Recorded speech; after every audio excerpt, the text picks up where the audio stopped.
Hi అండి. మీరంతా ఎలా ఉన్నారు? నేనైతే బాగున్నానండి. మీరంతా కూడా చాలా బాగుండాలని అమ్మవారు ప్రార్థిస్తున్నాను. ఈరోజు రెసిపీ వచ్చేసి అరటికాయతో బజ్జీలండి.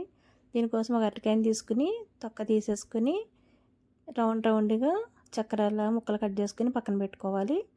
ఒక బౌల్ తీసుకొని 4 స్పూన్లు శనగపిండి తీసుకోవాలి. 2 స్పూన్లు బియ్యం పిండి, అలాగే హాఫ్ స్పూన్ కారము, చిటికెడు పసుపు, అలాగే హాఫ్ స్పూన్ ధనియా పౌడర్, హాఫ్ స్పూన్ జీలకర్ర పౌడర్ కూడా వేసుకుని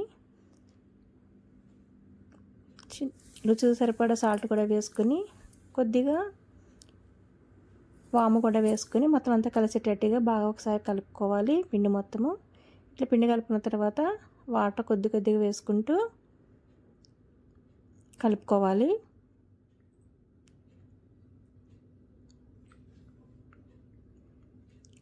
పిండి అయితే ఇలా కలుపుకోవాలండి. ఇప్పుడు మనం ముందుగా కట్ చేసి పెట్టుకున్న అరటికాయ ముక్కలు వేసుకుని పొయ్యి మీద మూకుడు పెట్టుకుని ఆయిల్ వేసి ఆయిల్ కాగనివ్వాలి.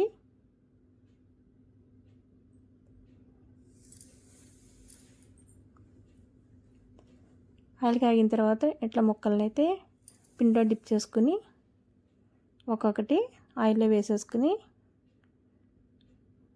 వేగనివ్వాలి. మీడియం ఫ్లేమ్లో వేగనివ్వాలండి, లేకపోతే లోపలంతా పిండిగా ఉండిపోతుంది. బజ్జీలు అయితే చాలా టేస్టీగా ఉంటాయి, చాలా బాగుంటాయి.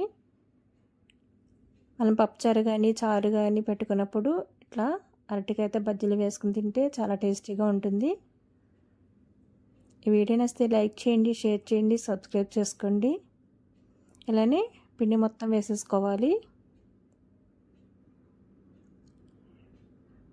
మిగతా ముక్కలతో కూడా బజ్జీలు వేసేసుకోవాలి.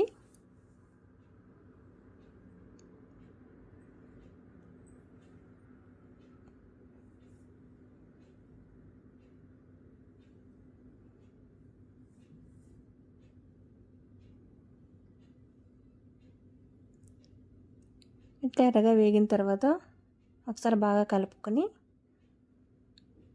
తీసేసుకోవాలి.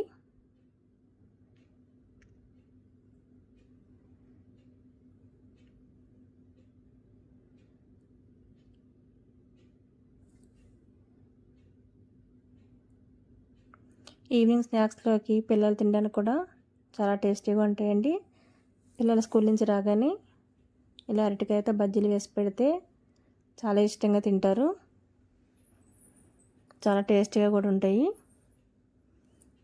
అంతేకాకుండా ఈజీగా కూడా అయిపోతుందండి. అన్నీ మనకి ఇంట్లో ఉండే వస్తువులే కాబట్టి తొందరగా కూడా అయిపోతాయి బజ్జీలు.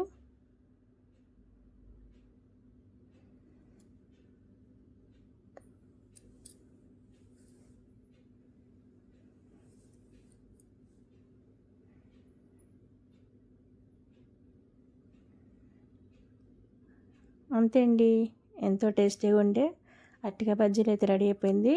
దీని మీదకి మనము కారపొడిని జల్లుకుని తింటే చాలా టేస్టీగా ఉంటుంది, చాలా బాగుంటుంది.